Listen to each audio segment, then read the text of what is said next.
नमस्कार, स्वागत है आपका IBN 7 में। मैं आपके साथ पायल भुयन। डेरा सच्चा सौदा के प्रमुख गुरमीत राम रहीम का एक नया वीडियो विवादों में आ गया है। इस वीडियो को धार्मिक भावनाओं को आहत करने वाला बताकर राम रहीम के खिलाफ मामला दर्ज कराया गया है। वीडियो में राम रहीम भगवान विष्णु की तरह नजर आ रहे हैं। उनकी वेशभूषा भगवान विष्णु की तरह है, गले में माला है और हाथ आशीर्वाद देने की मुद्रा में उठे हुए हैं। मोहाली के जीरकपुर में इस वीडियो के खिलाफ अखिल भारतीय हिंदू महासंघ ने मामला दर्ज कराया है। राम रहीम पर हिंदू श्रद्धालुओं की भावनाओं पर चोट पहुंचाने की शिकायत दर्ज की गई है। और इससे पहले भी राम रहीम सिखों के गुरु गोविंद सिंह की नकली वाली पोशाक पहनने की वजह से विवादों में रह चुके हैं। उस मामले में भी उनके खिलाफ केस हुआ था। बीते दिनों राम रहीम की वेशभूषा की नकल करने की वजह से अभिनेता की कुशादा मुसीबत में फंस गए थे। तब राम रहीम समर्थकों ने उनके खिलाफ केस दर्ज करा दिया था। अपनी नकल पर राम रहीम ने तब कहा था कि अगर कीकू ने गलती मान ली है तो वो माफ करते हैं। मुंबई पुलिस ने फिल्म अभिनेता नवाजुद्दीन सिद्दीकी के खिलाफ वर्सोवा थाने में छेड़छाड़ का मामला दर्ज किया था। शिकायतकर्ता महिला के मुताबिक नवाज के बाउंसर्स ने सोसाइटी की पार्किंग में लोगों को पार्किंग करने से रोका और एतराज जताने पर उसके साथ बदसलूकी की। पुलिस इस मामले में जल्द ही नवाजुद्दीन सिद्दीकी से पूछताछ भी कर सकती है। नवाज के भाई फैज सिद्दीकी ने सारे आरोपों को बेबुनियाद बताया। ब्राजील में पति की बेवफाई से परेशान महिला ने प्रेमिका की बुरी तरीके से पिटाई कर डाली और यही नहीं, गुस्साई महिला ने उसे पुल के ऊपर से नाले में धकेल भी दिया। एक बच्चे ने मौत का भी मात दे दी। एक बच्चे ने सीसीटीवी में कैद इस वीडियो में एक बच्चा घर की दूसरी मंजिल में जमीन पर गिरता हुआ नजर आ रहा है। कुछ देर के बाद वो अपने आप उठकर चलने लगता है और कुछ देर बाद मौके पर मां पहुंचती है तो बच्चे को उठाती है। इतनी ऊंचाई से गिरने के बावजूद बच्चा सही सलामत है। एक और हैरान करने वाली तस्वीर हम आपको दिखा रहे हैं, जहां सड़क के बीचों बीच अचानक से एक गड्ढा बनता है और एक पूरा का पूरा ट्रक इस गड्ढे में समा जाता है।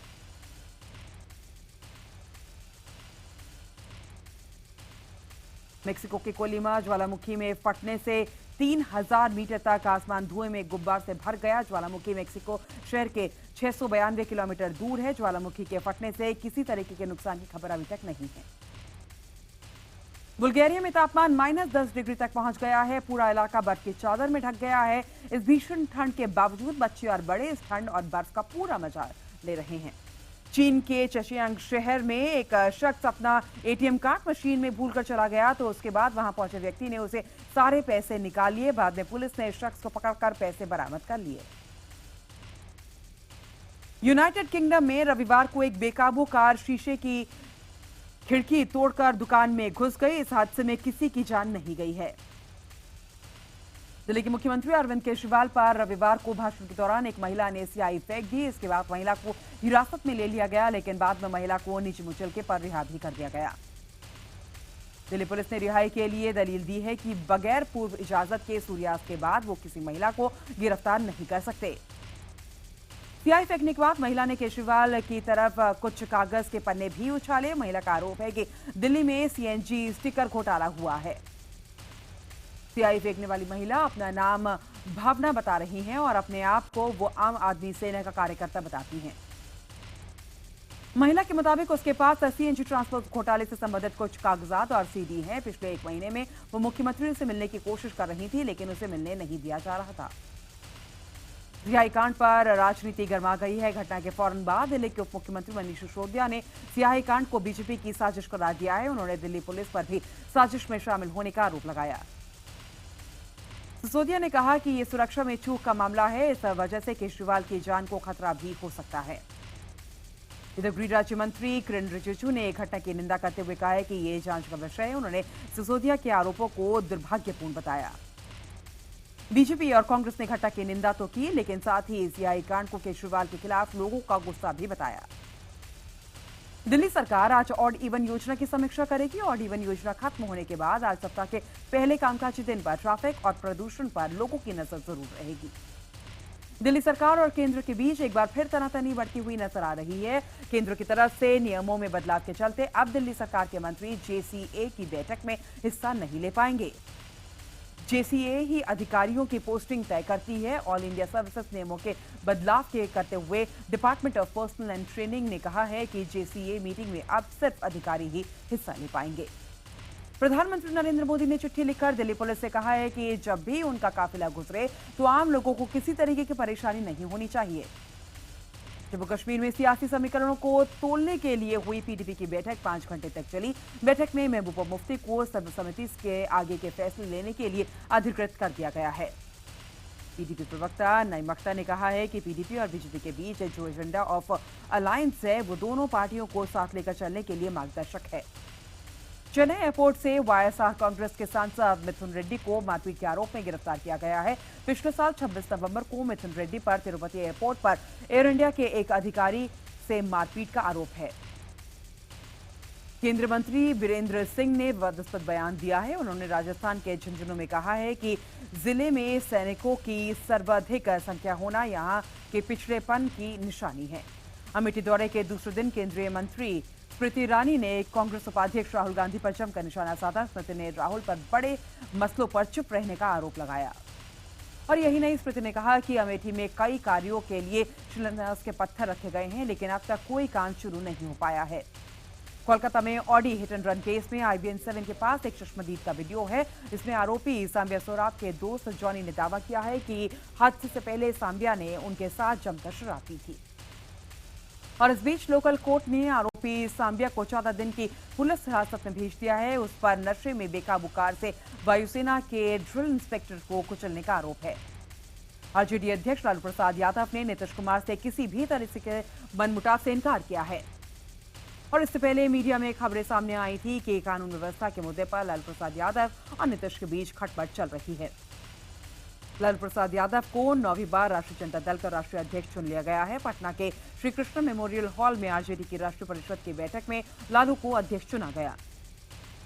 मथुरा से सांसद हेमा मालिनी ने इशारों में बीजेपी सांसद शत्रुघ्न सिन्हा पर हमला बोला और कहा कि वो मंत्री नहीं बनना चाहती। यही नहीं, हेमा मालिनी ने कांग्रेस उपाध्यक्ष राहुल गांधी को बेचारा कह डाला। जम्मू कश्मीर पुलिस ने शरारती तत्वों के खिलाफ मामला दर्ज कर लिया है, जिन्होंने कुछ सोशल नेटवर्किंग साइट्स पर प्लस पोलियो से 4 बच्चों के मौत की खबर फैलाई। खबर के बाद पूरे जम्मू कश्मीर में अफरा तफरी फैल गई। सोशल नेटवर्किंग साइट्स पर खबर फैलते ही प्लस पोलियो की दवा पिलाने वाले लोग अपने बच्चों को लेकर अस्पताल की ओर दौड़ पड़े। हालात यहां तक पहुंच गए कि कई घंटों तक सड़कों पर जाम लग गया। पुलिस ने इस संबंध में मामला दर्ज कर जांच शुरू कर दी है। जिंद के लुधाना गांव में एक किसान के खेत में आजकल किसानों का तांता लगा हुआ है। कारण यह है कि किसान ने फसल तो आलू की बोई थी, लेकिन आलू के ऊपरी हिस्से पर टमाटर भी लग गए हैं। आलू के पौधे पर टमाटर नुमा फल लगने से हर कोई हैरान है। इस फसल को देखने के लिए आसपास के किसानों का तांता लग गया है। खास बात यह है कि टमाटर नुमा फल का अभी रंग हरा है और खाने में खट्टा भी है। हरदा एसपी प्रेम बाबू शर्मा को एक धमकी भरा फोन आया है, जिसमें फोन लगाने वाला एसपी को धमकी देते हुए साफ कह रहा है कि आप ये ठीक नहीं कर रहे हैं। आपको बता दें कि 4 दिन पहले कुशीनगर ट्रेन में बीफ को लेकर हुए विवाद में पुलिस ने दोनों पक्षों के 19 लोगों पर मामला दर्ज किया, लेकिन एक पक्ष को तुरंत जमानत मिल गई और वो दूसरे पक्ष के 2 लोग जेल में हैं। दरअसल बताया जा रहा है कि ये फोन एसपी सुरेंद्र राजपुरोहित उर्फ टाइगर ने किया, जो फरवरी 2013 में हुए खिरकिया दंगे का मुख्य आरोपी है और अभी जमानत पर रिहा है। दिल्ली सरकार के स्कूलों में मैनेजमेंट कोटा खत्म करने के फैसले के खिलाफ निजी स्कूलों की याचिका पर आज दिल्ली हाईकोर्ट में सुनवाई होगी। निजी स्कूलों का कहना है कि सरकार का फैसला बिल्कुल गलत है, क्योंकि मैनेजमेंट कोटा की व्यवस्था अदालत के पिछले आदेश में ही थी, जिसके मुताबिक नर्सरी एडमिशन किए जा रहे थे।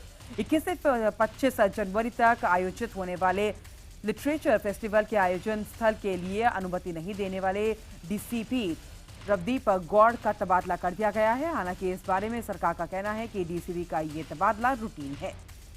दरअसल फेस्टिवल के स्थान की अनुमति के लिए आयोजकों ने नवंबर में पुलिस से अनुमति मांगी थी, लेकिन डीसीपी ने आयोजन स्थल को भीड़भाड़ वाला इलाका बताते हुए अनुमति देने से इनकार कर दिया।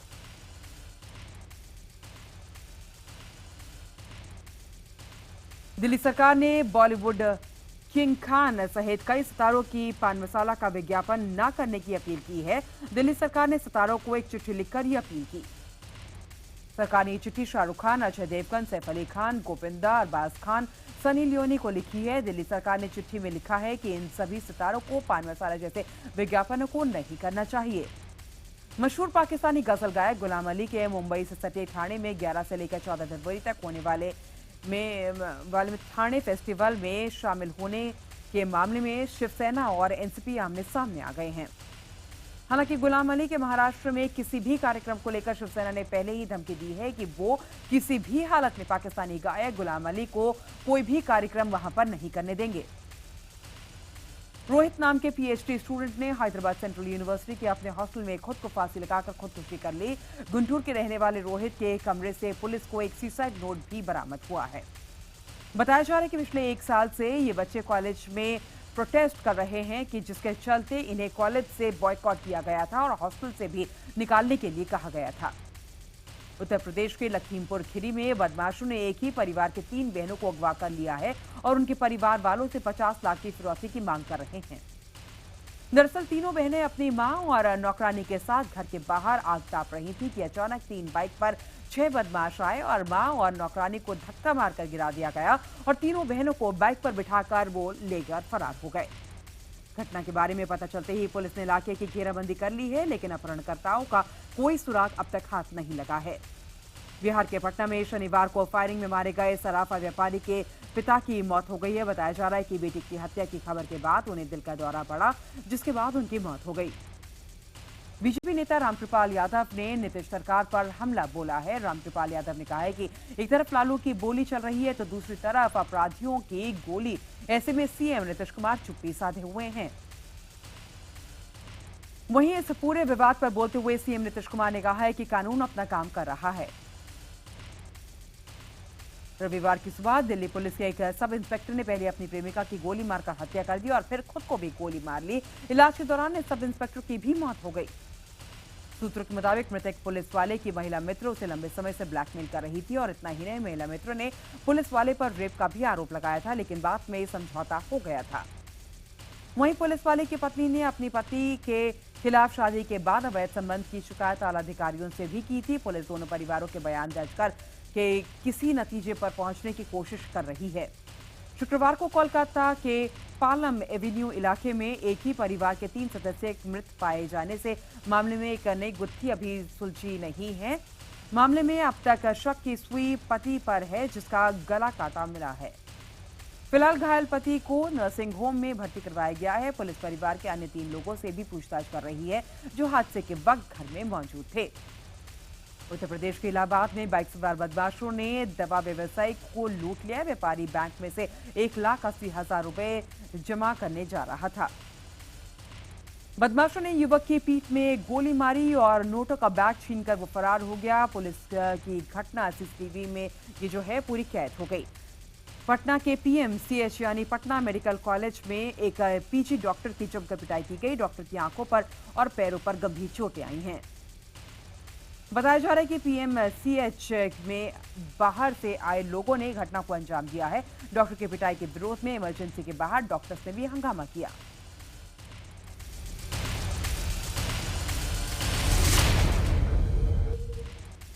उत्तर प्रदेश के शाहजहांपुर में एक मां अपनी 1.5 साल की बच्ची को ट्रेन में छोड़कर चली गई। इस मासूम की देखभाल अब जीआरपी कर रही है। कानपुर में झगड़े का समझौता कराने गए पूर्व पार्षद पर एक हलवाई ने कड़ाई का खौलता हुआ तेल उड़ेल दिया, जिससे पार्षद समेत 6 लोग घायल हो गए।